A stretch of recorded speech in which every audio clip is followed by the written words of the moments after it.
सारी कहानियों में एक इंटरेस्टिंग बात जो जानने को मिली वो थी शाश्वत का जंप। और कभी कभी जैसे बच्चों के डाउट आते हैं कि वो जो आंसर्स लिख रहे हैं क्या एग्जामिनर को पसंद आएंगे। कुछ लोग कहते हैं कि यार डमी स्कूल कर लो, जिसमें स्कूल जाना नहीं रहेगा, खुद से पढ़ाई कर लेना और फिर उसके बाद उनके भी अच्छे नंबर आ जाते हैं। बट कुछ लोग बोलते हैं कि नहीं, स्कूल तो जाने चाहिए, बोर्ड भी पसंद करना है। कौन कौन गवर्नमेंट स्कूल में? बड़े भैया मोटिवेशन रहे होंगे आपके लिए, लेकिन आप मोटिवेशन बनेंगे बहुत सारे लोगों के लिए। तो दोस्तों, जैसा कि आप जानते हैं कि अरिवियान आपकी मदद करता है आपकी पढ़ाई में और आपकी एग्जाम्स की तैयारी में। हम आपकी मदद करते हैं आपको पढ़ा के, आपके डाउट सॉल्व करके और आपको मॉक टेस्ट देके। लेकिन इस बार हम आपकी मदद करना चाहते हैं आपकी गलतियों को सुधार के, वो भी वो गलती जो कि आपने अभी की भी नहीं है और हम चाहते हैं कि आप करें भी ना। इसलिए आज हम आए हैं बहुत दूर छिंदवाड़ा हमारे सभी टॉपर्स से मिलने। ये वो टॉपर है जिन्होंने 92% से भी ज्यादा स्कोर किया है और इनकी कहानियां जान के हम इनसे सीखना चाहते हैं अच्छी बातें और बुरी बातें, ताकि अच्छी बातें हम भी कर सकें और बुरी बातें नहीं करके हम शायद इनसे भी अच्छे नंबर ला सकें। तो आज हम जानेंगे कुछ कहानियां, जिनमें कुछ कहानी है जहां पर बच्चे गांव से अपने मम्मी पापा को छोड़ के रोज 20 किलोमीटर ट्रेवल करते हैं ताकि वो अपनी पढ़ाई और अच्छे से कर सके और अच्छे से अच्छे नंबर ला सके। एक कहानी तो ऐसी भी है जहां पर 11th में बहुत अच्छा ना करने के बाद भी बच्चे ने हार नहीं मानी और 12th में, जैसा कि मैंने बताया, 92% से भी ज्यादा लेकर आया। तो ऐसी ही कुछ कहानियां लेकर आज हमारे बीच है हमारे टॉपर। एक बार मैं जल्दी से उनके नाम, और मैं चाहूंगा कि वो अपने नाम और अपने नंबर बताएं और उसके बाद हम जानेंगे, उनसे सवाल पूछेंगे कि कैसे उन्होंने तैयारियां करी, क्या उनका रूटीन था, कैसे वो मस्ती करते थे और फाइनली कैसे इतने अच्छे नंबर लेकर आए। तो ठीक है, शुरू करते हैं यहाँ से। ललिता कराड़े, मेरे 12th में परसेंटेज है 92.4। और आप कहाँ से बेटा? छिंदवाड़ा से। अच्छा, आप बताइए।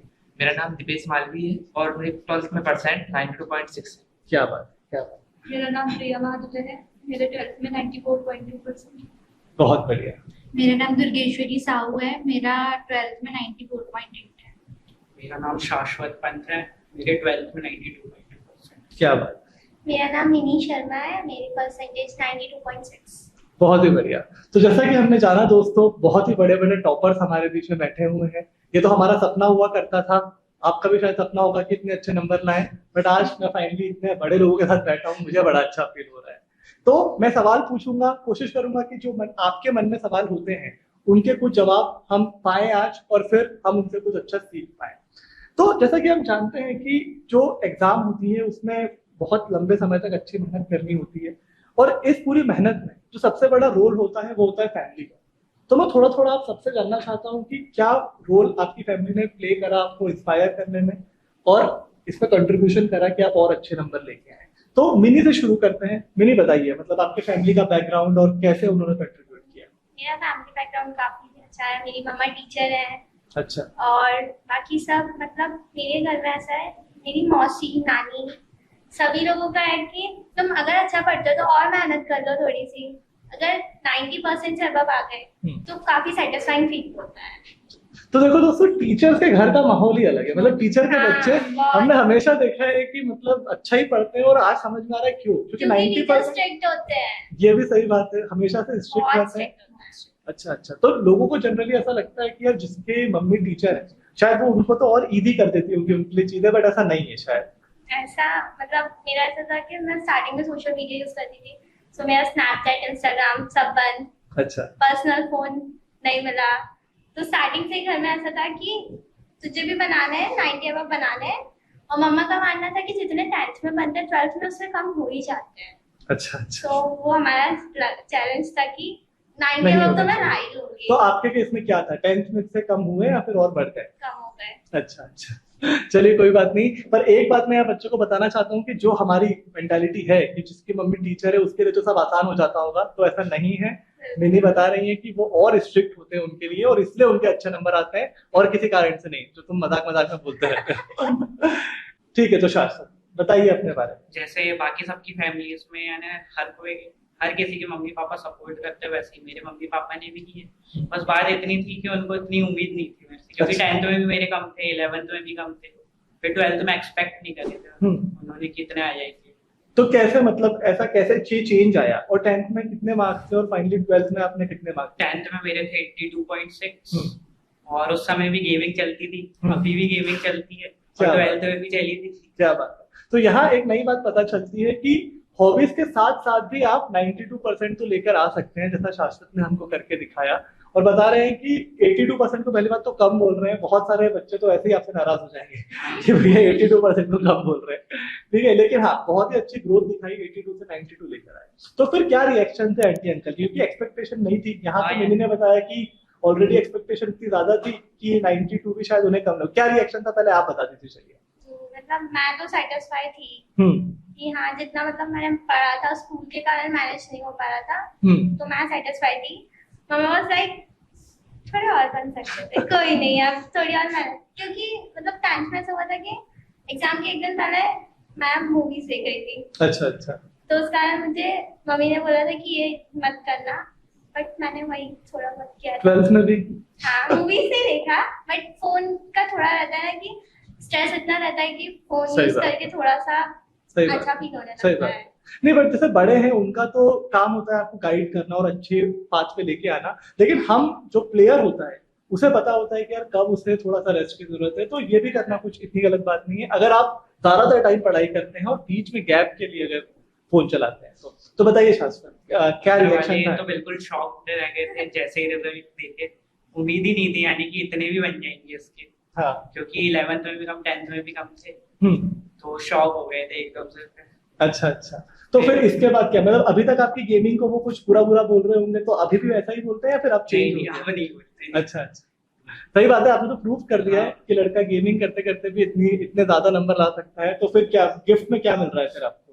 गिफ्ट में तो बोले थे जो मांगना है मांग ले, पर मैंने नहीं मांगा। क्या बात है, शाश्वत ने थोड़ी समझदारी दिखा दी, बोला कि चलो कुछ बड़ा मांगूंगा बाद में। हाँ। चलिए, ये भी अच्छी बात है। तो बताइए दुर्गेश्वरी, आप बताइए अपने फैमिली का। अब मेरे घर का कंडीशन इतना तो ठीक नहीं है। हम लोग यहाँ पे रूम से रहते हैं, मेरी सिस्टर रहती है साथ में, तो हम तीनों ही एक दूसरे को सपोर्ट करते हैं कि हाँ, आधा काम ये कर लेगी तो पढ़ाई भी सबकी एक साथ अच्छे क्या से बात हो है, ही क्या बात जाएगी करके। बाकी मेरे घर में भी जैसे सबके मम्मी पापा सपोर्ट करते हैं वैसे पूरा सपोर्ट करी मेरी मम्मी ने भी। एग्जाम के टाइम में मतलब आ जाते थे हेल्प के लिए, बाकी पूरा सपोर्ट मिल रहा है। पर ये बहुत ही जरूरी बात है, क्योंकि मम्मी पापा का तो सपोर्ट होता ही है, लेकिन बड़े भाई बहनों का भी बहुत ज्यादा सपोर्ट होता है। उनका भी बहुत सपोर्ट रहता है। जैसे पता है कि हाँ भाई इसकी एग्जाम चल रहा है तो वो भी पूरा सपोर्ट करेगी कि आधा काम वो कर लेगी, तो बिल्कुल बिल्कुल। पढ़ाई अपन कर सकते और पूरी कोशिश करते हैं कि जो गलतियां उनने करी हो वो हम ना करें। हाँ। कई बार हमें ऐसे बुरा भी लग जाता है कि यार इतना क्यों हाँ। ठोक रहे हैं, लेकिन जब हम बड़े होते हैं आगे तब जाते हैं समझ समझ में पाते हैं कि वो सभी सही बोल रहे हैं। तो आप भी अगर आपके बड़े भाई बहन आपको कुछ टोक रहे हैं और बोल रहे हैं कि पढ़ लो, तो उनकी बात मानो, क्योंकि वो कुछ गलतियां कर चुके हैं जो चाहते हैं कि आप ना करें, और वो इसलिए आपको रोक रहे हैं। बहुत बहुत बढ़िया दुर्गेश्वरी। तो चलिए प्रिया बताइए। मेरे फैमिली बैकग्राउंड में मेरे मम्मी पापा एक्चुअली हम गांव से सब, तो मम्मी ने मतलब मेरे को हमेशा कहा कि तुम्हें मतलब कुछ बनना ही है अब, तो उन्होंने मेरे को पढ़ाई के लिए छिंदवाड़ा भेजा 6 शहर में। फिर उसके बाद तो मेरे ऊपर एक प्रेशर भी था कि मेरे को मम्मी पापा ने भेजा है तो मेरे को मतलब अच्छे स्कोर करना है, तो मैंने सोचा कि मुझे 90 से लाना ही है किसी बिल्कुल बिल्कुल। तो बस। पर ये बहुत ही तारीफ वाली बात है अंकल आंटी की, क्योंकि गांव में ज्यादातर लोग ये भी सोचते हैं कि यार लड़कियां हैं तो हाँ, क्यों भेजना उन्हें हाँ, बाहर। नहीं, उन्होंने बट यहाँ पर मुझे इसका support उल्टा, किया। उन्होंने भेजा और फिर ये आपकी भी समझदारी है कि आपने इस बात की गहराई को समझा और फिर सोचा कि 90% लेके आना है और फिर फाइनली लेके भी आए। हाँ, लेके तो ये तो बहुत ही बढ़िया, बहुत ही खुशी की बात है। बताइए दिपेश। मैं मिडिल क्लास फैमिली से हूँ। मैं यहाँ से लगभग 20 किलोमीटर दूर छिंदवाड़ा से वहाँ से कोचिंग करने के लिए आता था यहाँ पे, और यहाँ कोचिंग करता था। और बाकी का जब मेरे परसेंट आए घर वाले बहुत खुश हुए, अच्छे परसेंट बने। जो कुछ एक्सपेक्टेशन थी कि इतने परसेंट आएंगे थोड़े कम बने, अच्छा अच्छा। लेकिन उससे बुरा लगा, लेकिन घर वालों को बहुत अच्छा लगा। हाँ। बहुत अच्छे परसेंट बने। बट ये एक्सपेक्टेशन भी आप ही ने सेट करी थी। आप हमेशा से इतनी अच्छी पढ़ाई करते हो कि उन्हें और ज्यादा उम्मीदें थी, बट जो आया है वो भी बहुत बढ़िया है, तो ऑब्वियसली सब खुशी होंगे। और जो बड़े भैया थे उन्होंने सेम मेरे जैसे ही स्ट्रगल करे थे। तो कुछ गलतियां जो थी वो सुधार करते जाते थे। बिल्कुल। ये नहीं करना, ये नहीं करना। बहुत बड़ा मोटिवेशन रहे मेरे बड़े भाई मेरे लिए। बिल्कुल बिल्कुल। पर बड़े भैया मोटिवेशन रहे होंगे आपके लिए, लेकिन आप मोटिवेशन बनेंगे बहुत सारे लोगों के लिए, क्योंकि जब ये सुनने को मिलता है कि आप 20 किलोमीटर रोज ट्रेवल कर रहे हो अपने गांव से अपने घर, और ये बहुत ही बड़ी बात है। बस में कई बार आपको सीट मिलती है, कई बार नहीं मिलती है, बट आप हमेशा मतलब मन करता है कि ना जाना पड़े। बहुत सारे लोग, मैं आपको बताता हूँ, बहुत सारे लोग हमारी कंपनी में पैसे कमाने के लिए भी इतना ट्रैवल, जिसमें उनको पैसे मिल रहे हैं उस चीज के लिए भी इतना ट्रैवल नहीं करना चाहते हैं, और यहाँ आप सिर्फ अपनी पढ़ाई के लिए 20 किलोमीटर रोज ट्रैवल कर रहे हो, तो ये बहुत ही बड़ी बात है, बहुत ही अच्छी बात है। मेन प्रॉब्लम ये थी कि जो बस थी स्लीपर, वो दूसरे राज्य से आती थी, तो वो रुकती नहीं थी। तो लगभग 1 महीने तक उनको प्रॉब्लम रही, बस नहीं मिलती थी, रुकते नहीं थे, तो किसी से भी लिफ्ट लेकर जाना। 1 महीने तक मेरे को ऐसी प्रॉब्लम रही। उसके बाद फिर धीरे से वो रुकने चालू हुई बसें, फिर ऐसा जाना चालू हो गया। अब फिर दिक्कत और बढ़ने लगी। क्या होता था, ड्राइवर चेंज होते जाते थे, तो वो रुकते नहीं थे। अच्छा, उससे बहुत प्रॉब्लम रही। फिर ठीक रहा, बाद में वो रोकने लगे, तो ठीक चलने लगे। पर दिपेश, जब जब ऐसा हुआ आपके साथ, मतलब इतनी ज्यादा मुश्किलें रोज आपको फेस करनी है, तो कभी ऐसा नहीं लगा कि यार छोड़ो, मैं तो यही खुद से पढ़ लेता हूँ, या फिर क्या करना इतना पढ़ के? सर का इंटरेक्शन बहुत अच्छा रहता था, हमारी कोचिंग वाले सर का। हमेशा मोटिवेट करते रहते थे कि और अच्छा करो, और जो मार्क्स वगैरह आते थे क्वार्टरली में, हाफ ईयरली में, तो खुद से मोटिवेशन मिलता था कि हाँ अच्छा है, हमारा है, मेहनत कर रहे हैं, तो सब कुछ अच्छा रिजल्ट मिल रहा है। सही बात है, सही बात है। तो हमें हमें इन जनरल अपने इन छोटे छोटे रिजल्ट पे भी ध्यान देना चाहिए और इन्हें ही अपने मोटिवेशन के लिए यूज करना चाहिए। अगर आप सोचोगे कि यार बोर्ड एग्जाम आएगी थी तो उसमें अच्छे नंबर लाऊंगा, तो शायद आप मतलब बीच में आप परेशान हो जाओ। बट आप देखो कि कैसे आपकी ग्रोथ हो रही है ना, और कैसे आप मतलब आपके नंबर बढ़ रहे हैं, और उनसे मोटिवेट होकर उनको और बढ़ाते रहने की कोशिश करो। ठीक है, तो आज अभी हमारी लास्ट टॉपर जो बची है वो है ललिता। तो ललिता बताइए।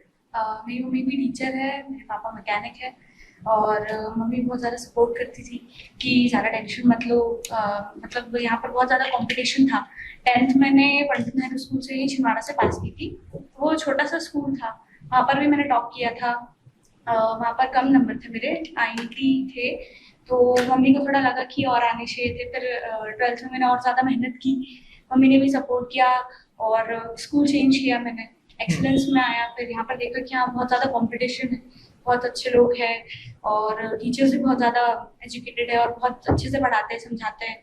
फिर सर से भी बहुत ज़्यादा इंस्पायर हुई। बहुत ही बढ़िया, बहुत ही बढ़िया। तो यहाँ पर ये सीखने वाली बात है पेरेंट्स के लिए भी कि जैसे ललिता की मम्मी ने उन्हें समझाया कि प्रेशर ना ले ज्यादा, अपने आप को काम रखें। ऐसा नहीं है कि जैसे कई बार ऐसा होता है कि पेरेंट्स चाहते तो अच्छा ही है, बट बहुत ज्यादा प्रेशराइज कर देते हैं कि नहीं तू कर, और देखते नहीं है कि बच्चा कि किस कंडीशन में। बट ये सभी पेरेंट्स के लिए एक बात है कि वो देखें, क्योंकि वो अपने बच्चे को बिल्कुल बहुत अच्छे से समझ सकते हैं। तो देखें कि कहाँ तक पुश करना है और फिर कहाँ पर आपको सपोर्ट भी करना है। तो काफी अच्छी बात है ये, बहुत ही बढ़िया कहानी आप सबकी जानने को मिली। फैमिलीज की काफी अलग अलग केसेस थे, कहीं पर थोड़ी स्ट्रिक्टनेस थी, तो कहीं पर उम्मीद ही नहीं थी कि इतना अच्छा मार्क्स आ जाएंगे, और कहीं पर बहुत ही बढ़िया सपोर्ट और कामनेस मिली। तो एक बड़ा रोल हर एक की फैमिली ने यहाँ पर प्ले किया हुआ है, जो कि बहुत अच्छी बात है। और हर फैमिली जो चाहती है कि उनके बच्चे अच्छे से पढ़ाई करें, उनका ये रिस्पॉन्सिबिलिटी है कि वो भी इसी तरीके से जहां जैसे जरूरत हो वैसा रोल प्ले करें। तो इतनी सारी कहानियों में एक इंटरेस्टिंग बात जो जानने को मिली वो थी शाश्वत का जंप, जो कि क्लास 10th से 12th में जो इतना बड़ा जंप मारा है। तो उसके बारे में शाश्वत बताओ कि क्या एकदम से इंस्पिरेशन मिली, और कैसे ये पॉसिबल है कि अगर आप 10th या 11th में उतना अच्छा नहीं कर पा रहे हैं तो आप 12th में अच्छे नंबर लेते हैं। पहले तो मैं अपना 11th से जर्नी बताना चाहूंगा। 11th में मैं कहीं कोचिंग नहीं गया, और मार्क्स भी वैसे ठीक ठाक ही आ गए थे, यानी एक्सपेक्टेड ही थे कि उतनी ही आना है। ठीक है। फिर यानी उस समय गेमिंग भी चलती थी मेरी, तो मैं गेमिंग करता था। तो घर वालों को आगे फिर 12th में यानी उम्मीद नहीं लग रही थी कि मेरे इतने आ पाएंगे। तो घर वालों ने बातों बातों में बोल दिए कि गेमिंग छोड़ दे और पढ़ाई पे ध्यान दे। मैंने बोला मैं गेमिंग तो नहीं छोड़ सकता। ठीक है। तो बोले ठीक है, अगर गेमिंग मैनेज करके साथ में अच्छे मार्क्स भी ला लेता है तो जो बोले वो इनाम दे देंगे। अब बस यही था मेरे लिए मोटिवेशन कि जो मांगूंगा मनचाही चीज वो मिल जाएगी, और मेरा सपना था आईफोन लेने का। अच्छा। पर फिर उसके बाद मैंने पढ़ाई भी चालू कर दिया, गेमिंग भी चालू कर दी, और स्पोर्ट्स में भी मैं एक्टिव था। ठीक है। क्रिकेट खेल लेता था मैं, गेमिंग भी 2-3 आवर्स की कर लेता था, और साथ में रिवीजन भी होता रहता था, यानी चिल करके पढ़ाई किया मैंने। ठीक है। ठीक। फिर रिजल्ट वाले दिन 92% भी बन गए। फिर मम्मी पापा ने पूछ ली क्या चाहिए बेटा। हाँ। फिर मुझे सेल्फ रियलाइज हुआ, तो मैंने कुछ नहीं मांगा, क्या वो मेरे लिए ही अच्छा चाह रहे थे। क्या बात है। पर शाश्वत, तो इसकी ट्रिक तो अब आपको बतानी पड़ेगी, कैसे ये 3 चीजें आप मैनेज कर रहे हो। तो जब आप पढ़ाई कर रहे हो तो क्या अलग कर रहे हो ऐसा जो कि ज्यादातर बच्चे नहीं करते हैं, इसके बारे में आप क्या बताना चाहोगे? इसके बारे में देखिए, पहले तो आपका एनसीईआरटी तो आपके लिए भगवान जैसी, उसको आपको पूरा करना है, नोट्स पे भी पूरा ध्यान देना है। और कभी कभी जैसे बच्चों के डाउट आते हैं कि वो जो आंसर्स लिख रहे हैं क्या एग्जामिनर को पसंद आएंगे नहीं, या उनके हिसाब से है कि नहीं। तो अरिविहान ऐप पर मैंने अपने यानी जो मैं आंसर्स लिखता था उनकी फोटोज खींच कर डाली। उसमें एक फीचर है जिससे वो आपके यानी आंसर्स का फॉर्मेट सही करा देता है, क्या मिस्टेक्स है ये बता देता है, तो उससे मुझे बहुत हेल्प हुई। बिल्कुल। और इसी कारण मैंने आज 12th में क्या बात है, क्या 90% बात की। तो ये थी शाश्वत की जो है चैलेंज की कहानी, फिर सेल्फ रियलाइजेशन की कहानी, और कैसे उन्होंने ये हैक छोटा सा निकाला। और हमने इसीलिए ये फीचर बनाया था क्योंकि जनरली हमें रियलाइज करते हैं कि बोर्ड एग्जाम्स में ये काफी बड़ी प्रॉब्लम है कि आप क्या आंसर लिखोगे, वो 1 मार्क्स क्यों कट गए, 5 में से 4 क्यों है, 3 क्यों है, 5 क्यों है, ये कोई बच्चा समझ ही नहीं पाता है। तो ये प्रॉब्लम आपने भी फेस करी है कि कैसे मतलब एक बहुत बड़ा कंफ्यूजन हो जाता है, खासकर हिंदी इंग्लिश में, और फिजिक्स में तो थ्योरी वाले क्वेश्चन में तो ऐसा होता ही है।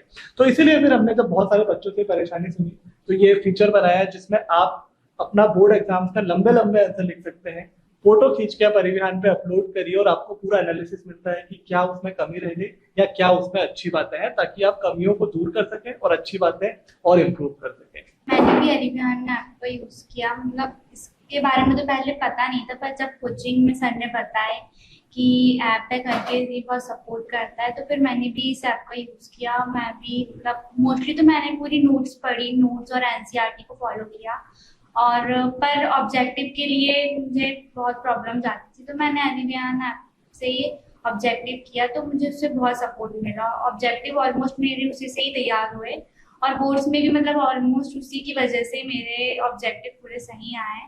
पर जो लॉन्ग क्वेश्चंस रहते थे उसके मार्क्स भी मोस्टली उसी से कवर हुए। मैंने मतलब उसमें अपने आंसर्स को क्लिक करके सेंड किया, तो उन्होंने मुझे बताया कि किस टाइप से फॉर्मेट है लिखने का, क्या करेक्ट है क्या इनकरेक्ट है, उस टाइप से उन्होंने मुझे बताया कैसे लिखना है उनको, तो मैंने उनको फॉलो किया और उस वजह से मेरे अभी इतने परसेंटेज पाए। क्या बात है, क्या बात है, ये तो बहुत ही खुशी की बात है हमारी पूरी टीम के लिए कि आज ये सुनने को मिल रहा है, इसी के लिए हम सब मेहनत करते हैं।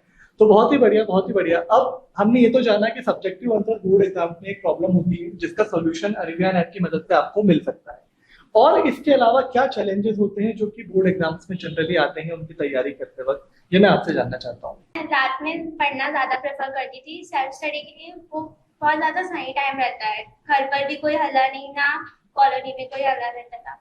बट समटाइम्स पढ़ते पढ़ते जैसे एनसीईआरटी रीड कर रहे हैं तो कोई डाउट आ गया, अब इतनी रात को डाउट सॉल्व करने के लिए कोई टीचर अवेलेबल नहीं होता है, तो मैंने अरिविहान ऐप यूज किया था। उसमें आस्क डाउट फीचर है, उसमें ऑडियो, अगर क्वेश्चन बड़ा है तो ऑडियो, नहीं तो टाइप करके क्वेश्चन पूछ सकते हैं, तो इंस्टेंटली वीडियो लेक्चर्स या फिर थ्योरी के थ्रू डाउट सॉल्व हो जाते हैं। बिल्कुल बिल्कुल, तो आपके लिए काफी हेल्पफुल रहा है। इतनी रात को इतने क्लियरली डाउट सॉल्व करना, ये मेरे लिए बहुत बेनिफिशियल रहा है। मैंने भी इस ऐप को यूज किया है। मैं तो मेरा तो पढ़ने का रात का शेड्यूल नहीं था, मैं सुबह मॉर्निंग में 4 बजे उठ जाती थी। अच्छा। तो मैं सुबह, अब उस टाइम पे ऐसा था कि अब कोचिंग या स्कूल में टीचर्स अवेलेबल रहते थे डाउट क्लियर करने के, पर अब 4 बजे तो अब मैं जा नहीं सकती थी किसी के यहाँ पे, मतलब टीचर्स के घर में पूछने के लिए। तो मैंने भी ये इसी ऐप को यूज किया और मैंने भी डाउट किया इसी से।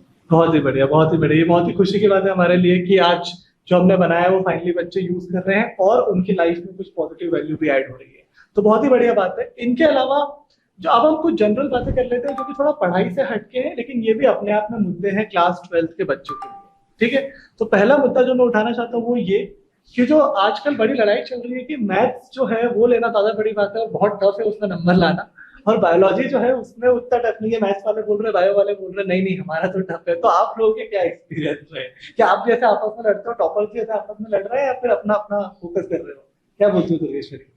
ऑलमोस्ट तो दोनों ही, जैसे हमने अब बायो ली तो हमको वो टफ लगेगा, जिसने मैथ्स लिया है तो उसको मैथ्स टफ लगेगी। दोनों सब्जेक्ट मतलब सेम ही है। नहीं, बट ऐसा है ना कि बायो में थ्योरी रहती है, बट ऑब्जेक्टिव के लिए एकदम गहराई ना से तो वो उसको पूरा एक्सप्लेन करके पढ़ना पड़ता है। गलत हो जाता है। बट फिर भी बायो में तो याद रखने में तो प्रॉब्लम होती है। बायो की वर्ड्स हाँ, भी बहुत वर्ड्स बड़े भी बड़े और बड़े और फॉर्मूलेज भी याद करना पड़ता है, साइंटिस्ट की नेम भी याद करना पड़ता यार है। मैथ्स वाला वो मेरी अकेले लड़ रही है। सर मैं तो मानता हूँ अगर आपने लिए हो वो सब्जेक्ट चूज की हो तो आपकी चॉइस है। फिर तो आपको देखना है खुद से कि आपके लिए टफ है या इजी है। तारक बोल रहा मैं साइंस है मैथ्स वाला नहीं, वो तो गेमिंग वाला हूँ। गेमिंग बहुत टफ है, गेमिंग की भी बात टफ नहीं है। सही है, सही। और दिपेश तुम बताओ। मेरा मैथ्स बहुत फेवरेट सब्जेक्ट था। मैंने जो अपना ऑनलाइन क्लासेस लगाता था उसकी, मैंने लगभग अपने एग्जाम से 2 से 3 महीने पहले मैंने सिलेबस कंप्लीट कर लिया था। अच्छा, तो वो बहुत अच्छा लगता था। गाने सुनते हुए मैं सॉल्व करता था मैथ्स, बहुत अच्छा लगता था। बाकी पर दीपेश ने तो यहाँ पूरे मतलब कॉन्वर्सेशन को एंड कर दिया है ये बोल के कि आपने जो भी लिया है, अगर आप वो आपका फेवरेट सब्जेक्ट है तो आप ऑटोमेटिकली उसमें अच्छा करने लग जाओगे और वो आपके लिए आसान हो जाएगा, है ना। बाकी चलो ये तो नोक-झोंक वाली बात है, लड़ाइयाँ तो सदियों से चलती आई हैं और सदियों तक चलती रहेंगी, और हम सब मिलके जो तीसरी स्ट्रीम है उसका मजाक तो फिर उड़ाएंगे तो ये तो एक अलग बात है, ठीक है। इसके अलावा तो अब मैं थोड़ा रूटीन पे आना चाहूंगा, क्योंकि ये एक बहुत इंपॉर्टेंट बात है। लोग बोलते हैं कि जो आपकी आदतें होती हैं वही आपका फ्यूचर बन जाता है, ठीक है। तो क्या रूटीन होना चाहिए, उसे कितना कंसिस्टेंटली फॉलो करना है, तो दीपेश आप बताइए, मतलब कैसा आपका रूटीन रहा और वो कैसे उस रूटीन ने आपको हेल्प किया। मेरा रूटीन ऐसा रहता था, जिस दिन मुझे स्कूल जाना रहता था उस दिन मैं लगभग 4 या 4:30 बजे उठता था सुबह के समय, फिर नहाना खाना, फिर निकलना, फिर वहाँ बस के लिए इंतजार करना, फिर पहुंचे, फिर कोचिंग लगाए लगभग 9 बजे तक, फिर मेरे पास फ्री टाइम रहता था 9 से 10 बजे तक, तो मैं वहाँ स्टडी करता था यहीं कोचिंग में बैठकर। तो उसके बाद मैं स्कूल जाता था, वहाँ क्लासेस लगाता था, क्लास के बाद अपना फिर बस से वापस आया, फिर आधे 1 घंटे लगभग आराम करा, उसके बाद फिर अपनी स्टडी में फिर से कंटिन्यू करता था। जो ऑनलाइन लेक्चर रहते थे मैथ्स के उनको लगाता था, और फिर उसके बाद नाइट में कुछ रिवीजन करता था नोट्स के, एनसीईआरटी के। तो दीपेश ये तो काफी बहुत ही मतलब हेक्टिक शेड्यूल है जो दीपेश ने बताया। आपका ट्रैवल टाइम तो चलिए एक्स्ट्रा था ही, बट उसके अलावा आप पहले कोचिंग में पढ़ रहे हो, फिर आप पढ़ रहे हो स्कूल में, फिर आप ऑनलाइन जो हमारे साथ पढ़ते हो वो पढ़ रहे हो, तो बहुत ही ज्यादा ये तो हेक्टिक हो गया है। तो ये कितना कंसिस्टेंटली, कितने दिनों या महीनों तक आपने ऐसा किया और कर पाए? ऐसा नहीं, मैं रोज स्कूल तो नहीं जाता था, लगभग हफ्ते में 3 से 4 दिन या 5 दिन ऐसा जाता था। तो जिस दिन मैं नहीं जाता था उस दिन लगभग कोचिंग लगाने के 9 बजे के बाद 10 बजे वापस आ जाता था घर, लगभग एक मूवी या ऐसे कुछ स्टैंड अप कॉमेडी इस टाइप का देखा करता था कि तो कभी कभी आप बीच पूरे 7 दिन आपको सेम चीज फॉलो करने की जरूरत नहीं, बीच में आप ब्रेक लगते हो। बाकी ललिता आप क्या बोलना चाहती हो, मतलब जनरली आपका रूटीन ऐसे ही पूरा पैक्ड रहता था या फिर आप थोड़ा लाइट रखते थे? नहीं, मेरा टाइम नहीं रहता था। स्कूल में बहुत कम जाती थी। 8 बजे से हमारी फिजिक्स की कोचिंग रहती थी, 9 बजे से केमिस्ट्री की कोचिंग रहती थी, 10 बजे के बाद स्कूल कभी कभी गए, जैसे हफ्ते में 1-2 दिन, और उसके बाद तो 10 बजे के बाद फ्री हो जाते थे, फिर घर में गए और अपना खाना वाना खाए। 12 बजे से मैं पढ़ती थी 2 बजे तक, फिर उसके बाद ब्रेक लेती थी और फिर डायरेक्ट शाम को पढ़ती थी 7 बजे से। इस ब्रेक में क्या करते थे आप? ब्रेक में जैसे माइंड फ्रेश करने के लिए थोड़ा बहुत फोन में कॉमेडी वगैरह देखना, और कहीं घूम लेना ऊपर माइंड फ्रेश करने के लिए। तो मतलब ज्यादातर लोग इससे एग्री करेंगे कि थोड़ा रिफ्रेशमेंट तो बीच में जरूरी है, ऐसा नहीं है कि आपको दिन भर ही पढ़ना है। तो जैसा कि हमने जाना कि सभी थोड़ा बहुत तो बीच में ब्रेक ले रहे हैं और अपना माइंड रिफ्रेश कर रहे हैं। यहाँ पर लोग, कुछ लोग कॉमेडी देख रहे हैं, कुछ अपना गेमिंग कर रहे हैं, कुछ स्पोर्ट्स खेल रहे हैं, जो कि अच्छी बात है। तो कॉमेडी आप देखते हैं, तो बताइए आपका फेवरेट स्टैंड अप कॉमेडियन कौन है? 2 लोग पसंद थे, एक अभिनव अवस्थी और एक हर्ष गुजराल। अधिकतर नहीं तो फिर कपिल शर्मा शो देखा करता था, जैसे सैटरडे और संडे। क्या बात है, बहुत ही बढ़िया। आप बताइए, आप मूवीज देखते थे, कॉमेडी देखते थे, क्या देखते थे? मैं स्पेशली तो कार्टून्स देखती थी ज्यादा। अच्छा। और कॉमेडी में तारक मेहता का ज्यादा देखती थी। क्या बात है, क्या बात है, बहुत ही अच्छी बात है। तो यहाँ पर हमने कुछ ऐसे लोगों के रूटीन तो जान लिए जो कि पढ़ाई में हमको बहुत एक्सपर्ट लग रहे थे, पर अब शाश्वत भी यहाँ बैठे हैं जो कि हमें लग रहा है कि जो बोलते हैं कि गेमिंग भी की जा सकती है साथ में और स्पोर्ट्स भी खेले जा सकते हैं। तो आपका भी एक बार रूटीन हम जानना चाहते हैं कि कैसे आपने मैनेज करा? मेरा तो टोटली डिफरेंट था यानी रूटीन। मैं आराम से सोकर उठता था, फिर उठकर नहाया, लंच वगैरह पैक किया और फिर कोचिंग वगैरह जाना होता था। ठीक है। तो कोचिंग से स्कूल यानी सुबह 7 से 4 तो फिक्स ही था, और मैं स्कूल जाना पसंद करता था क्योंकि घर में फिर ताने सुनने को मिलते थे, तो स्कूल जाना ही पसंद करता था मैं। तो मैं रेगुलर था। ये भी काफी बड़ा स्ट्रगल रहा है शाश्वत का, मतलब क्योंकि ताने सुनना 2 साल तक लगातार भी एक बड़ी बात है, बट वही मोटिवेट भी कर रहे थे आपको बीच बीच में। फिर घर जाके मैं यानी खाना वगैरह खा के फिर कंटिन्यूअसली 2 आवर्स की गेमिंग करता था। उसके बाद मैं रिवीजन करने बैठता था, यानी जो अपने नोट्स हैं, और उसके बाद मैं लास्ट में टेस्ट देता था। यानी मुझे कुछ ऐसा लगता था कि इस चैप्टर का ऑब्जेक्टिव यानी ब्लूप्रिंट के हिसाब से इम्पोर्टेंट है, तो मैं अरीबियान ऐप के एमसीक्यू टेस्ट में जाके ये सब यानी ऑब्जेक्टिव के टेस्ट दे देता था। बहुत ही बढ़िया, बहुत ही बढ़िया। तो हमने यहाँ पर अलग अलग लोगों के रूटीन जाने, पर सबसे इम्पोर्टेंट बात जो जानी वो ये कि सबका एक रूटीन था। तो सबसे पहले तो जो बच्चा 12th में आए वो अपना रूटीन बनाए और शुरुआत में उसे थोड़ा भले ही लाइट रखें, पर धीरे धीरे उसे और टफ करें, लेकिन हमेशा उसमें कुछ एक्टिविटी जरूर रखें जो कि आपका माइंड रिफ्रेश करे। तो ये हमने जाना।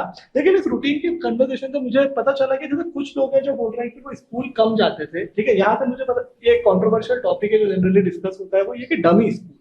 कुछ लोग कहते हैं कि यार डमी स्कूल कर लो जिसमें स्कूल जाना नहीं रहेगा, खुद से पढ़ाई कर लेना और फिर उसके बाद उनके भी अच्छे नंबर आ जाते हैं। बट कुछ लोग बोलते हैं कि नहीं, स्कूल तो जाना ही चाहिए, बोर्ड पे ही फोकस करना है। तो इसमें आप लोगों के क्या व्यूज है? ललिता आप बताइए, आप जैसे आपने बताया कि स्कूल कम जाती थी, तो आपने ये कैसे डिसीजन लिया और क्या ये सही साबित हुआ? स्कूल में क्या था कि मतलब बहुत ज़्यादा इंटरेक्शन होते थे। स्कूल में पीरियड्स में मतलब हमारे स्कूल जो था वो 10 से 4 बजे तक लगता था, तो वहाँ पर 2-2 बार लंच होते थे और बच्चे भी ज़्यादा थे, तो बहुत ज़्यादा डिस्टर्ब होता था, पढ़ाई भी नहीं हो पाती थी बीच में। तो इसलिए फिर मैंने डिसाइड किया कि स्कूल में ज़्यादा टाइम नहीं देंगे, घर ही में बैठ के पढ़ेंगे तो सही रहेगा। तो मतलब आपने देखा कि स्कूल में अच्छा चीजें पढ़ाई जा रही है लेकिन वो बहुत ज्यादा हो रहा है और जो एक्स्ट्रा एक्टिविटीज है वो भी काफी टाइम ले रही है, तो आपने सोचा कि चलिए उसको छोड़ते हैं। पर शाश्वत जो है वो रोज स्कूल जाते थे, तो आपका क्या एक्सपीरियंस रहा? मतलब स्कूल जाना रोज हेल्पफुल रहा पढ़ाई के पर्सपेक्टिव से? यानी हेल्पफुल तो यानी उतना नहीं, ठीक है, पर यही है, मैं एंजॉयमेंट के लिए चले जाता था, ब्रेन फ्रेश करना भी जरूरी था साथ साथ में। अब इतना स्ट्रेस लेके अगर पढ़ाई करते, मैंने कर चुका हूँ क्योंकि ऐसा, तो वो यानी दिमाग में ज्यादा रहता नहीं है, तो एंजॉयमेंट भी जरूरी है, मैं बताना चाहूँगा। बिल्कुल सही बात है। दुर्गेश्वरी आप बताइए, तो स्कूल जाने से लगातार आपको हेल्प मिली या फिर बीच बीच में गैप लिया तो वो भी हेल्पफुल था? बीच बीच में गैप जो था वो हेल्पफुल था, क्योंकि स्कूल की टाइमिंग, जैसे उन्होंने बताया कि स्कूल की टाइमिंग बहुत थी, 10 से मतलब 4:30 तक थी। तो मतलब टाइम भी मैनेज भी नहीं हो पाता था कोचिंग से, और सेल्फ स्टडी का टाइम भी नहीं मिलता था। हम लोग घर गए तो थक जाते थे, तो सही बात है, दिमाग भी नहीं चलता था। पर कभी कभी जाना भी हेल्पफुल था, क्योंकि जो टीचर्स थे वो भी मोटिवेट करते थे और वो भी बताते थे किस टाइप से क्वेश्चंस आते हैं, किस टाइप से आपको करना चाहिए। बिल्कुल, बिल्कुल। वो भी मतलब मोटिवेट करते थे हमको कि आप इस टाइप से करो करके। तो कभी कभी जाना तो हेल्पफुल है कि हमें जाना चाहिए। पर ये तो आपका गवर्नमेंट स्कूल था कि private school? Government school. Government school था। तो गवर्नमेंट स्कूल के बारे में बताइए कि जनरली जब मैं सुनता हूँ या पढ़ता हूँ तो लोग बोलते हैं कि गवर्नमेंट स्कूल उतने हेल्पफुल नहीं होते या उतने टीचर्स हैं, उतने रिसोर्सेज नहीं होते हैं। आपका कैसा एक्सपीरियंस था वहाँ पे? टीचर्स और वो मतलब मोस्टली एजुकेटेड ही है, पर जाने का ये मीन होता है कि जो गवर्नमेंट टीचर्स रहते हैं उनको एक्सपीरियंस ज्यादा होता है, तो वो हमको मोटिवेट करते हैं कि आप ऐसा करो करके। और जो मतलब बच्चे जिनके हाईएस्ट आए तो वो हमको उनके बारे में बताते हैं कि उनने ये चीजें करी थी, ये चीज फॉलो करो, आप भी उनके जैसा शेड्यूल रखो आप। बिल्कुल बिल्कुल। तो उन्हें हमको इस टाइप से मोटिवेट करता है। आप बताइए ललिता, आपका क्या एक्सपीरियंस था? मेरे स्कूल का नाम एक्सीलेंस है, वो गवर्नमेंट स्कूल था। तो वहाँ पर कैसा एक्सपीरियंस रहा आपका? वहाँ के जो टीचर्स थे वो बहुत अच्छे थे, मतलब स्पेशली बच्चों पे ध्यान देते थे। और जितने भी मुझे स्पेशली टीचर्स मिले थे मेरे सेक्शन में, वो तो मतलब उनसे मतलब फ्रेंड जैसा था कि वो यदि कोई डाउट निकलता था तो वो भी बताते थे, डांटते भी थे, कम मार्क्स आते थे तो जैसे हाफ ईयरली में, क्वार्टरली में। और दूसरे बच्चों को भी बताते थे कि इन लोग टॉपर्स हैं, इन लोग से मतलब सलाह करो, बात करो कि इन लोग कैसा पढ़ते हैं, और भी बहुत सारी सलाह देते थे। तो दोस्तों, जैसा कि हमने जाना कि गवर्नमेंट स्कूल में भी बच्चों को बहुत ही अच्छे रिसोर्सेज मिल रहे हैं, टीचर्स मोटिवेट कर रहे हैं, सभी तरह के रिसोर्सेज हैं। तो मैं जानना चाहता हूँ कि आप यहाँ हमारे टॉपर्स में से कौन कौन गवर्नमेंट स्कूल में से था? क्या बात है, क्या बात है। तो यहाँ छिंदवाड़ा के गवर्नमेंट स्कूल तो कमाल कर रहे हैं, हमारे सारे टॉपर यहाँ पर गवर्नमेंट स्कूल से ही हैं। तो ये एक बहुत ही अच्छी सीख है हमारे लिए कि हमें ज्यादा ये सोचने की जरूरत नहीं है कि प्राइवेट है या फिर कुछ बहुत महंगा है, पढ़ाई में खर्चा है तो ही आप कुछ अच्छा कर सकते हैं। यहाँ पर गवर्नमेंट स्कूल से जो मिनिमल रिसोर्सेज थे वहां पर भी बच्चे अच्छा पढ़ के आगे निकल रहे हैं। और यही जो है ये हमारा भी एम है अरिविहार में। हम चाहते हैं कि ऐसे बच्चों को जहां पर रिसोर्सेज अवेलेबल नहीं है, उन्हें कम से कम फीस में हम बहुत अच्छे से अच्छे रिसोर्सेज दे पाए, जिसके लिए हम अपने फैकल्टी से बहुत अच्छे लेक्चर्स रिकॉर्ड कराते हैं, थोड़ा बहुत एआई का यूज करते हैं, बट मेक श्योर करते हैं कि जो हाईएस्ट क्वालिटी ऑफ एजुकेशन है वो बिल्कुल अफोर्डेबल फीस के साथ सभी बच्चों को मिल पाए हमारे पूरे देश में। तो बहुत बढ़िया दोस्तों। अब एक और क्वेश्चन जो जनरली बच्चों के दिमाग में होता है वो ये कि प्री बोर्ड एग्जाम जो है वो कितनी जरूरी है, प्री बोर्ड पर कितना फोकस करना चाहिए? आप लोगों का क्या एक्सपीरियंस था? अच्छा, इस साल प्री बोर्ड ही नहीं हुआ? अच्छा अच्छा, फरवरी में पेपर हो गए थे, इसलिए इलेक्शन में अच्छा। तो इस साल तो शायद प्री बोर्ड उतना नहीं हुआ, तो अगर आपके हाफ ईयरली एग्जाम हुई थी लास्ट आपने, ठीक है, तो आप उसका इम्पैक्ट बताइए कि जैसे जनरली क्या होता है कि हाफ ईयरली एग्जाम में आप कोशिश करते हो कि बिल्कुल बोर्ड वाला फील हो। कई लोगों के अच्छे मार्क्स आते हैं बट कई लोगों के कम भी आते हैं, तो आपका क्या एक्सपीरियंस है? किसके कम थे उसमें थोड़े? मेरे कम थे 86। 86 थे, जिसको ये कम बोल रही है, बट सही बात है, एक्सपेक्टेशन थे तो कम ही हाँ, थे। कम तो उसका क्या इम्पैक्ट था वहां पर? आपको अपनी कमियों से उस सीखने time को मिला पर- जिससे आप और अच्छा कर पाए, या फिर मतलब आप जो डिमोटिवेट हो गए तो नुकसान ज्यादा था? नहीं, उस टाइम पर डिमोटिवेट तो हो गए थे क्योंकि इतना डाउन कभी नहीं हुआ सर। तो ऐसा था कि मैं जो पढ़ रही थी ना, मैं बार बार भूल जा रही थी। तो मुझे मम्मा ने बोला कि देख, जितना हो रहा है उतना बार पढ़ते जा, तुझे ऐसा लग रहा है तो भूल जाएगी। ये सबके साथ होता है कि हम पढ़ते हैं बट भूल जाते हैं। तो मम्मा ने बोला कि जितना हो रहा है उतना पढ़ते जा, टेस्ट दे। सर ने भी बोला कि टेस्ट दो, तो उससे तुम्हें पता चलेगा कि तुम नहीं भूल रहे हो। और एक्चुअली मैंने टेस्ट दिया था, तब मुझे पता चला कि हाँ मैं नहीं भूल रही, ऐसा मुझे लग रहा था। तो वो कंटिन्यूअसली टेस्ट देना, नोट्स रिवाइज करना, उसके बाद 92। बिल्कुल बिल्कुल। तो बाकियों के प्री बोर्ड के क्या एक्सपीरियंस है, बताइए प्रिया। तो मतलब मेरे तो हाफ ईयरली में 80% भी बने थे। अच्छा, तो अच्छा, मेरे को तो ऐसा लग रहा था कि अब मेरे कैसे 90 बनेंगे। बोर्ड की तो है प्रिपरेशन ठीक ही नहीं चल रही है। हाँ। तो उस टाइम पे मैं भी मतलब मन में मैंने सोच ही रही थी कि अब मेरे को और पढ़ना होगा, नहीं तो मैं ऐसा ना हो कि और कम आ जाए बोर्ड में। तो मैंने फिर उसके बाद से और मतलब रिवाइज करना स्टार्ट किया अच्छे से। फिर मैंने गुप्ता सर मतलब हमेशा टेस्ट के लिए बोलते थे, तो मैं यहाँ पे टेस्ट देने गई, तब भी मेरे को पता चला कि मेरे को टेस्ट में भी कम मार्क्स है। अच्छा। तो फिर मैंने उसके बाद से अच्छे से और दोस्तों इन कहानियों से हमें ये जानने को मिल रहा है कि जो आपकी हाफ ईयरली एग्जाम है या फिर आपकी जो प्री बोर्ड एग्जाम होगी, उसमें आपके जो भी मार्क्स है उनसे आपको डरना नहीं है। मतलब वो आपके फाइनल मार्क्स नहीं है। यहाँ पर हम केस पे देख रहे हैं कि मार्क्स और बढ़ ही जाते हैं, पर वो बढ़ेंगे तब जब आप इन एग्जाम्स की गलतियों से सीखें और फिर उसे अप्लाई करें अपनी फाइनल बोर्ड एग्जाम में। तो ये बिल्कुल हो सकता है। तो इस मार्क्स से आपको डिमोटिवेट नहीं होना है। और इसी फेज के बीच में आप सब्जेक्टिव आंसर वैलिडेटर, जो हम रिविहान पे लॉन्ग आंसर का भी एनालिसिस करके आपको देते हैं, वो यूज कर सकते हैं, ताकि आप बार बार चेक कर पाए कि क्वेश्चंस के आंसर्स में कहाँ कमी हो रही है और उसे इम्प्रूव कर पाए। और जो एक दुश्मन पढ़ाई का, एक नया दुश्मन जो जन्मा है आज के जमाने में, वो है सोशल मीडिया। ठीक है, बहुत ज्यादा स्क्रॉलिंग आजकल सब बच्चे करने लगे हैं। तो आप लोगों के क्या एक्सपीरियंस है?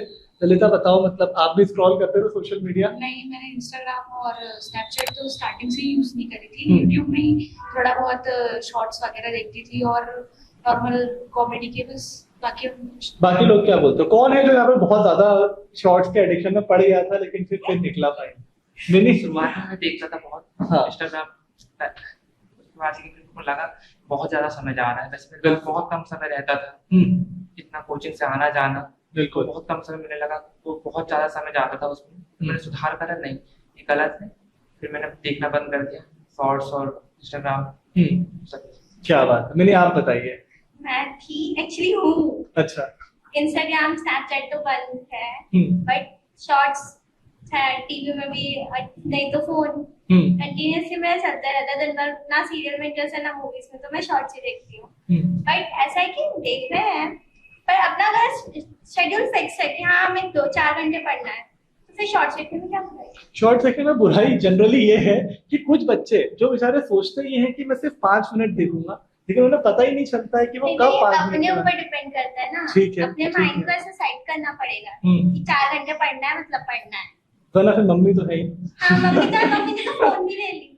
सही बात है। दुर्गेश्वरी, आपका क्या एक्सपीरियंस रहा? मैंने मतलब मोबाइल तो ज्यादा यूज नहीं किया, पर एक टाइम था कि मैंने भी वो शॉर्ट्स को स्क्रॉल किया और मेरे था कि तारक मेहता बहुत देखती थी। एक एपिसोड हुआ, अब उसका आगे का जानने की दूसरा एपिसोड देखती थी। पर जब जैसे जैसे पेपर पास में आया तो और लगा कि नहीं यार, अभी पढ़ने में ज्यादा ध्यान देना है करके, और सर ने भी बहुत मोटिवेट करे। तो उस टाइम से मैंने फिर ये सब चीजें कम करी और फिर पढ़ाई में पूरा फोकस किया। बढ़िया। शाश्वत? सर मैं तो मानता हूँ ये एडिक्शन नहीं है, ये आपके लिए एक पावर है। अच्छा। क्योंकि सर आप अगर इसमें यानी सोशल मीडिया में ऐसे ही नहीं कि सिर्फ ये फालतू की चीजें, बिल्कुल। इसमें स्टडी रिलेटेड मटेरियल भी अवेलेबल है। बिल्कुल। तो मैं वो देख लिया करता था, जैसे खाली टाइम मिलता था तो उस तरह मैं इसको यूज कर लेता था। क्या बात है। तो दोस्तों यहाँ पर हमने जाना कि अलग अलग बच्चों के अलग अलग एक्सपीरियंस हैं। दीपेश ने भी सोशल मीडिया चलाया लेकिन बहुत जल्दी रियलाइज कर लिया कि ये बहुत ज्यादा टाइम खा रहा है। दुर्गेश्वरी ने भी रियलाइज कर लिया। ठीक है, मिनी बोलती हैं कि चलाओ लेकिन बहुत ही लिमिट में चलाओ। तो अगर आपके पास भी उनके जैसे सुपर पावर है कि आप एग्जैक्ट 10 मिनट में हट पाए, तो मिनी कहती है कि आप चला सकते हैं सोशल मीडिया। और शाश्वत तो एक नई डेफिनेशन लेके आते हैं कि ये तो पावर है आपकी और आप इसे अच्छे काम में यूज करिए। आप पढ़ाई से रिलेटेड शॉर्ट देखिए, अच्छे साइंस एक्सपेरिमेंट देखिए, तो वो आपको हेल्प ही करेगा। तो दोस्तों बहुत ही बढ़िया बातचीत हुई, काफी सवाल जवाब हुए, आपने एक दूसरे के एक्सपीरियंस भी जाने। अब मैं आपसे ये जानना चाहता हूँ कि इतनी बढ़िया आपने जो एक बहुत बड़ा पड़ाव होता है लाइफ का वो क्रॉस कर लिया है और इतने अच्छे नंबर्स के साथ क्रॉस कर लिया है, तो अब यहाँ से आपके क्या एम है ये मैं आपसे जानना चाहता हूँ, तो बताइए। मैंने सोचा है कि मैं अभी ड्रॉप लूंगी 1 साल और नीट की प्रिपरेशन करके सबसे पहले अच्छे स्कोर करके, मेरा तो ड्रीम है कि एम्स दिल्ली मिल जाए। क्या बात। और उसमें डॉक्टर की प्रिपरेशन, मतलब डॉक्टर बनूंगी बहुत अच्छी। मुझे मतलब मेरा ड्रीम है स्टार्टिंग से ही कि मुझे कार्डियोलॉजिस्ट बनना है। अच्छा अच्छा, तो इसलिए मैं इसके लिए बहुत मेहनत करूंगी। और बहुत ही बढ़िया बात है, बहुत ही बढ़िया बात है। दीपेश मैं बताइए। अभी ड्रॉप लेकर जेईई की तैयारी कर रहा हूँ और आगे इंजीनियर बनना है, क्या बात, सीखना है आईआईटी से कुछ, क्या बात, ड्रीम है क्या आईआईटी में जाना है। बिल्कुल। मैं भी ड्रॉप लेके नीट की प्रिपरेशन करना चाहूंगी और मेरा भी ड्रीम है कि मैं डॉक्टर बनूं। बहुत ही बढ़िया, बहुत ही बढ़िया। प्रिया। मेरा भी ड्रॉप लेने का है कि मैं भी ड्रॉप लेके नीट की प्रिपरेशन करना चाहूंगी और मेरे को भी डॉक्टर। शाश्वत। सर मैं तो एसएससी की तैयारी कर रहा हूँ अभी और मेरा एम है इनकम टैक्स ऑफिसर बनना। क्या बात। तो अभी मेरी तैयारी कंटिन्यू। गेमिंग यूट्यूबर तो नहीं बनना? हाँ वो पहले इच्छा थी, अब नहीं है लेकिन। ठीक है ठीक है, बताइए मैं मैम। भी कंपटीशन एग्जाम्स की तैयारी कर रही हूँ। अच्छा अच्छा, बहुत ही बढ़िया, बहुत ही बढ़िया। तो यहाँ पर हमने ज्यादातर लोगों को जाना कि वो कॉम्पिटिटिव एग्जाम्स की तैयारी करना चाहते हैं और नीट या जेईई क्लियर करना चाहते हैं। तो इनके लिए इन सबको तो पता ही है, मैं आपको बता देता हूँ कि अरिविहान ऐप आपकी बहुत ही ज्यादा मदद करता है। यहाँ पर आपको डाउट सॉल्विंग इंस्टेंट और अनलिमिटेड मिलती है। आपको मिलते हैं मॉक टेस्ट जो कि इन एग्जाम्स के लिए एकदम एग्जैक्ट पैटर्न्स में मिलते हैं आपको, और उनका डिटेल्ड एनालिसिस भी मिलता है कि कौन से आपके पार्ट वीक हैं और कौन से स्ट्रॉन्ग हैं। तो इन सभी के थ्रू हम एकदम end to end learning provide करते हैं और इस अरिविहान ऐप से आप भी अपनी कॉम्पिटिटिव एग्जाम की प्रिपरेशन में बहुत ज्यादा हेल्प ले सकते हैं। तो दोस्तों बहुत ही अच्छा लगा आप सबसे बात करके, आपने अपने बिजी शेड्यूल से इतना टाइम निकाला, वो बहुत ही अच्छी बात है हमारे लिए और सब बच्चों के लिए जो ये आपकी कहानियां सुन पाए। तो अब हमारी नेक्स्ट जो एग्जाम्स हैं जल्दी जल्दी अब हमें उन्हें क्लियर करना है ताकि हम उन्हें क्लियर करके एक बार फिर से मिले और फिर से ऐसे ही अपने जो इस नई विक्ट्री का जो सेलिब्रेशन है वो साथ में डिस्कस कर सकें। तो थैंक्स अ लॉट, एक बार जोरदार तालियां आपके लिए, आप अपने लिए और दोस्तों के लिए बजा सकते हैं।